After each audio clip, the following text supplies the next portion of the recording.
Максатыңыз канчалык бийик болсо, ошончолук Кудай Таала жардам берет сизге. Кудайдын көмөгү ошончолук чоң болот. Ошончолук Кудайдын назарында бул деген сөз Кудайдын сүйүүсүн арзуйсуз деген сөз. Максат чоң болуш керек.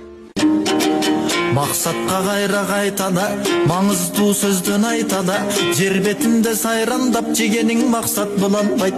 Деңгир сөрү шаят дегениң максат боло албайт. Турнирден уткан медалың кемериң максат боло албайт. Кишинин баасын көтөрбөйт кийимиң максат боло албайт. Интеллигенттүү көргөзгөн илимиң максат боло албайт. BMW, Mercedes, Toyota байктар максат боло албайт. Лаззаты кыска мөөнөттүү лайктар максат боло албайт. Саякатта бар жерде жүргөнүң максат боло албайт. Сулууну жандап кат жазып сүйгөнүң максат боло албайт.